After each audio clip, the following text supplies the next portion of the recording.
Okay, so I lost my mom September 25th, 2008. And before that, it's kind of sad now that I think about it. I didn't really know my mom without being sick. She was always sick. Like, she got diagnosed in 2003, and I was about 5 when that happened. So, like, all then, I just kind of, like, saw her, like, sick all the time. But that's just, I didn't really think that she, like, was diagnosed with cancer. I just thought, like, oh, she'll get over it. It's not a big deal. And she had stomach cancer, so there's not a lot of cures for that at all. Literally that day when we went to the funeral, I acted as if nothing happened. Like okay, just going on a new day. It's like I shouldn't have been reacting like that, you know? Like I obviously was like just ignoring the fact that it happened. And like the next day, like I went to school like a couple days later, and I felt fine. Like I didn't feel like I lost a mom, but everyone else, they were reacting about it more than I was. I tried to be happy most of the time when I was a kid. Like I really was, and I was really goofy and really stupid, and like I had a lot of friends. How I deal with it now, I just don't like talking to people about it, because like I don't think they'll understand. Like I'm open to be like, yeah, I don't like who I am, but like it's not how I really feel. Like it's deeper than just that. Like that's why I'm okay with like saying like, yeah, I'm not happy with life and everything how it is going now, but you need to be able to talk to people about it if you want to get better. But then again, like I understand like people don't like talking about it just because it feels better to keep everything inside, but it makes it worse. Mm-mm.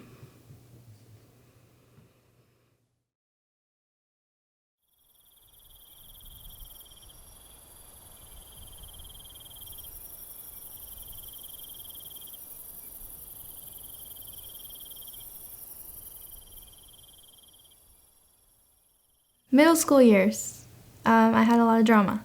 I always paid attention to what people would say to me, say behind my back, just friends, everything. I noticed all, like, just everything got to me, and I would always be, like, worried, oh my gosh, what are they going to say today? Or, you know, what are my friends going to think about this or that?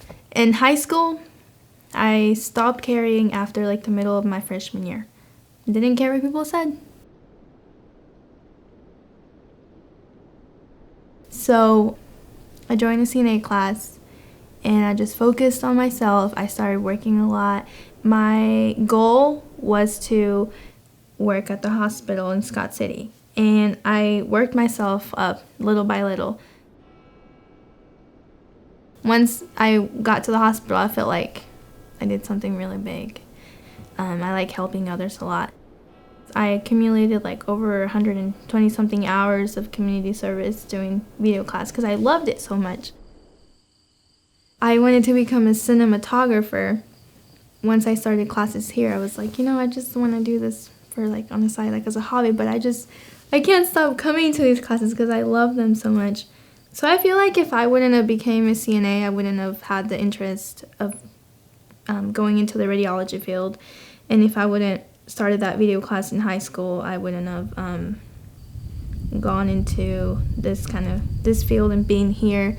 And if I wouldn't have stopped caring about what other people think, I wouldn't have done these things, because I would always think about like what would they think, because I had to stop playing volleyball.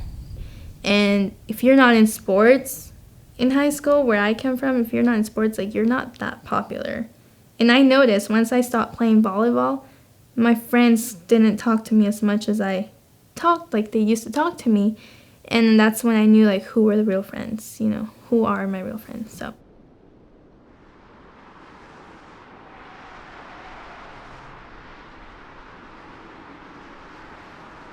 I was a bigger kid.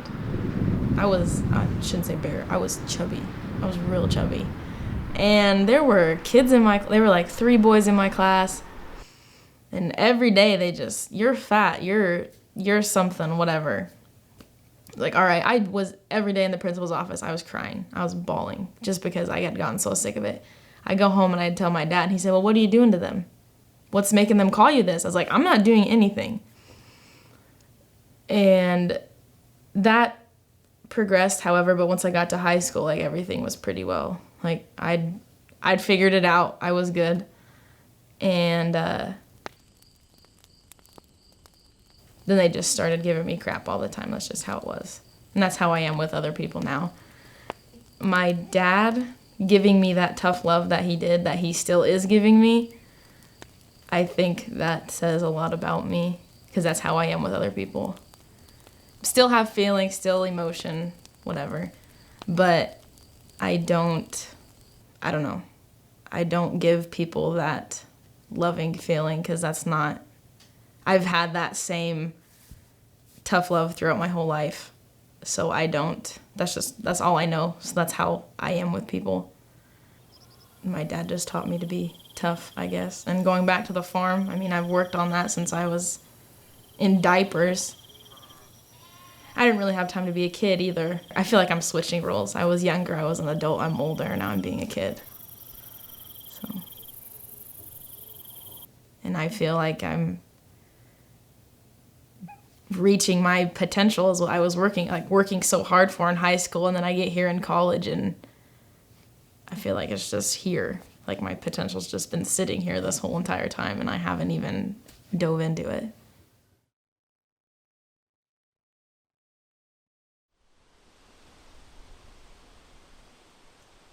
I grew up like super shy, like the kind of the kid who like not only just like hid behind her mother, but like was like petrified to like order like a hamburger at McDonald's or whatever. So I was super shy. I grew up, like that. And as I got older, I'd wanted to branch out and kind of break that fear. So like in junior high and like high school and kind of in that in between, I started like doing like forensics and like all school play to kind of just get more extroverted, more comfortable with other people. But it was along like 4th, 5th grade that like I started getting bullied. Like alienation and like name calling and that kind of stuff. And school got really hard. So the teacher wasn't always like the easiest teacher. I just took it maybe a little bit worse because I was like extra sensitive. I kind of continuously had the label of like being naive. I don't know, that was really hard. I came back later in high school and went back to go and like speak about it. So I went to a few different conferences and like that was huge for me because like I was like the super shy kid.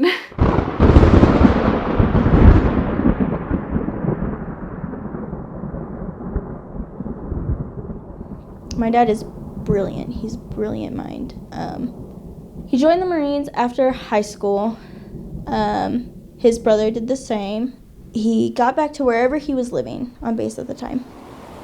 And I don't know exactly what happened, but somebody shot him in the head. And it was friendly fire. It wasn't somebody that was an enemy of, the United States. It was probably another Marine or something. And they left a fake suicide note. And well, in the note it said something about, tell my brother Bobby I love him. My dad's not a sensitive guy. He's a Marine. You're tough. You are, you're a tough guy. Nothing was ever done, So my dad was honorably discharged because he was wounded. So when he was shot, just destroyed his eyes, so his glass eyes. He was in a coma for a long time. He went to rehab for a long time. My mom, growing up, knew a little bit about my dad because she was best friends with his cousin that lived here. And so my dad was a ladies' man, if you catch my drift. And my mom, she was beautiful. And he, has never seen her. So he got really lucky. My dad got really lucky. He doesn't know how lucky, but he got really lucky. So then, slowly, I don't know how, but he weaseled his way into her heart. Yeah, so he's never seen any of us. He's never seen his grandkid. I've taken a lot of pictures of, things that I've done throughout my life. I've documented, basically, my entire life because as things evolve and science finds new ways to do things, eventually my dad will be able to see. Eventually they'll be able to create eyes.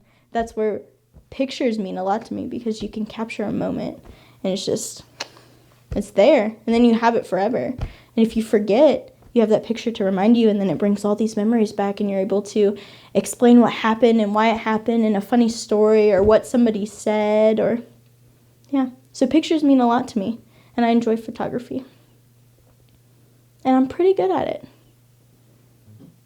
Not trying to boost myself, but I mean, I'm not bad. I think that I have an eye for it.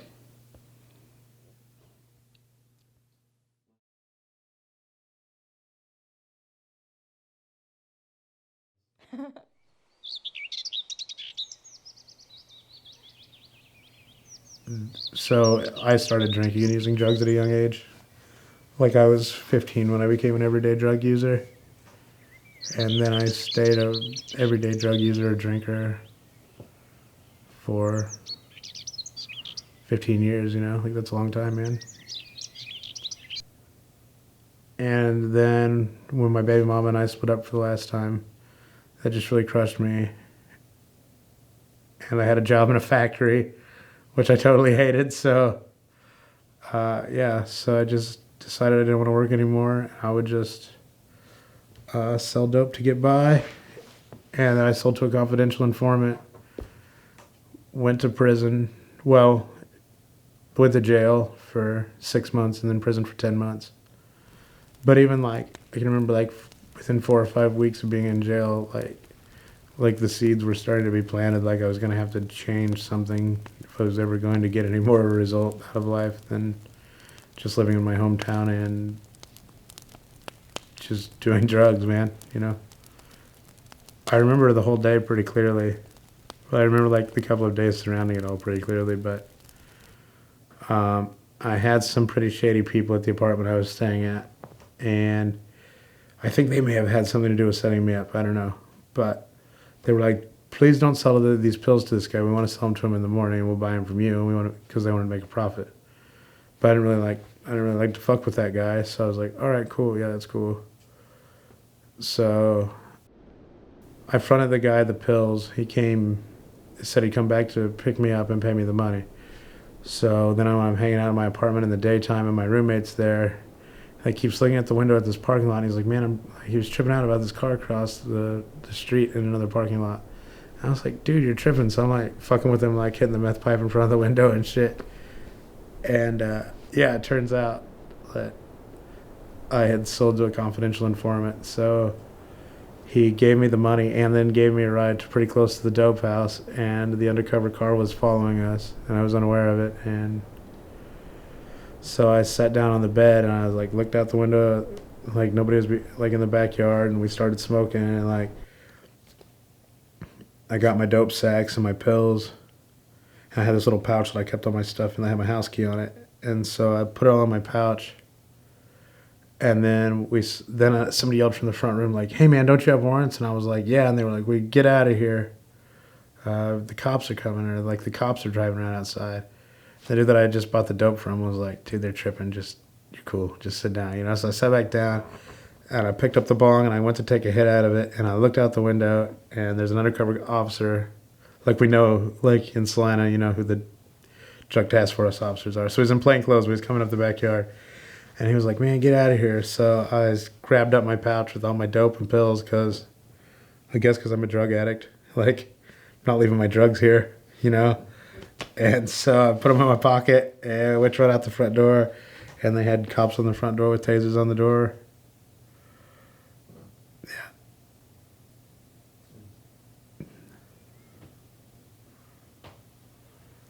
I started to read a lot, and then that really made me realize that people just like me, like no different than me, had seen the world, you know, and all they needed was like drive and some sort of profession. So then I began to think, well, what do I want to do, you know?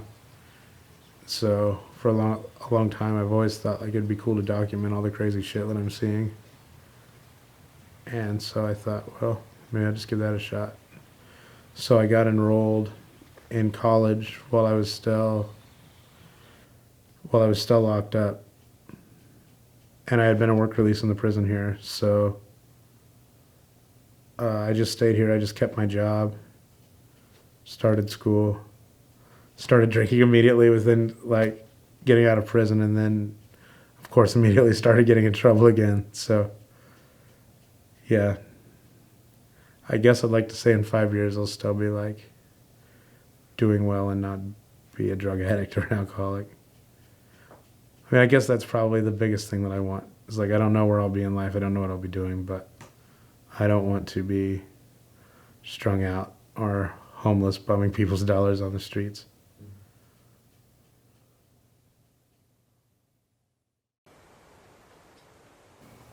I had been dating this girl for most of my sophomore year of high school. We broke it off at the summer. I did what most Americans do at that point in time, which is throw my back into my work and turn my back on my friends, my family, whatever it is. So I was working ludicrous hours, hanging out with friends till way too late, just trying to forget this girl. As a result of working extreme hours, and just being stressed out generally, I was medicating my issues. Not with alcohol, not with drugs, not with any of that, but with caffeine and energy supplements. My daily routine, so to speak, was to get up, take a stimulant capsule, 4 or 5 20-ounce Red Bulls for the day, go work 8, 10 hours, whatever, all the while pop another stimulant capsule somewhere in there. At one point, I was pushing a gallon of Red Bull in a day and 2 stimulant capsules on top of that. Towards the end of the summer, I wind up at a conference out in Colorado with the church I was going to at the time. And the girl I was dating was there too. I got a text from one of our mutual friends that she had basically just started dating this other guy. And so I went to my medication for it. I took another stimulant capsule, and then about an hour later, I took another half one. I was washing it down with Red Bull the whole way. I lay down to go to bed, and I'm like, no, this isn't right. So I kind of roll over, try to roll it off. 15, 20 minutes later, I am tunnel visioning. My vision is spotty at best. Just kind of going in and out. I'm really dizzy. I literally roll out of bed, and I just start throwing up, just profusely, and it's bright blood red. And in between throwing up, my head is laying on the cold concrete floor of that bathroom there in Colorado. And I'm lapsing in and out of consciousness for Lord knows how long. I'm just sitting there going, oh my God, I've finally done it. I've finally done it. I throw up some more. I lapse in and out of consciousness, throw up some more. And everything is getting black. Not like I was lapsing, but a different kind of darkness. Just kind of like growing from the outside, going in.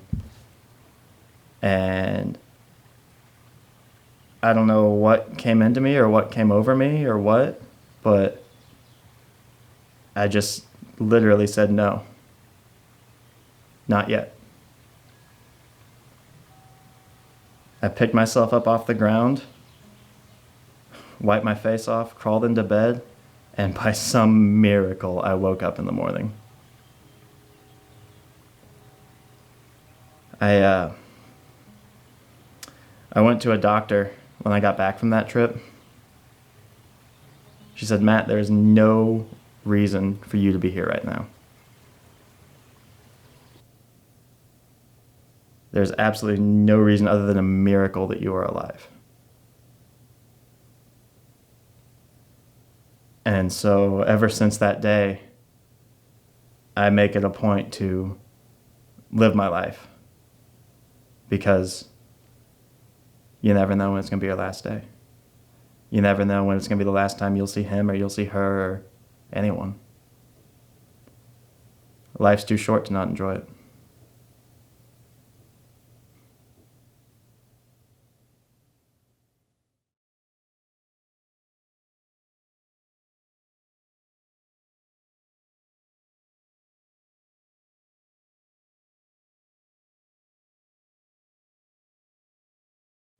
Am I happy? Yes. You're giving me a weird look. That's the $1 million question, isn't it? Today was a really good day.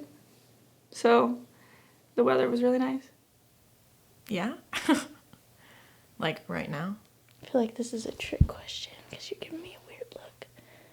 Some days, not every day, but that's always going to happen to anyone. You're not going to be happy 24/7. And if you are, you're just lying to yourself. Anybody who asks that question to is going to say, yeah, they're happy. But if you're happy, then what are you working towards? I don't know. I have great friends around me. My life is pretty good. I don't really have anything to complain about.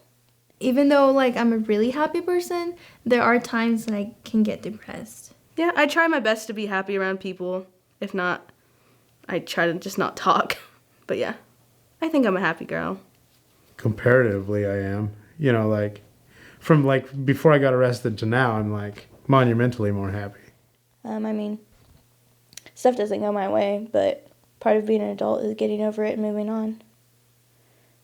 And making the best out of situations. It's more of like a contempt thing. That like I understand that there's like good and bad things and that I'm generally like heading in a good direction. There's hard days, but I'd say that I'm content. So there's good days. I just feel like that's when I'm like really alone, when like everyone's gone and I'm not around anybody. That's when I'm depressed. And I don't know why. Like I question myself, why am I depressed? But I really don't know why. To me, being happy is to be content. And once you're content, then you have no more goals, and then what do you, like, why even do anything? Who knows? 6 months, a year, 2 years, however long down the road, you could be completely down in the dumps and say, man, those were really great days. I wish I could go back to that. And I was having fun. I was playing with cameras. I was doing this. I was doing that. But yeah, I am happy. I'm actually happy with my life right now. And I mean, I don't have any really issues because I just don't pay attention to them. So.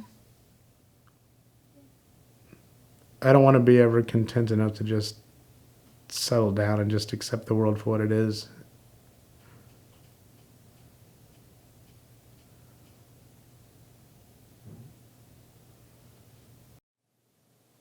I think, yeah, I'll look back at this time and say those were good days. I mean, am I happy every day? Do I wake up and just go, oh, it's a great day? No. Do I live my life to the fullest, though? Absolutely.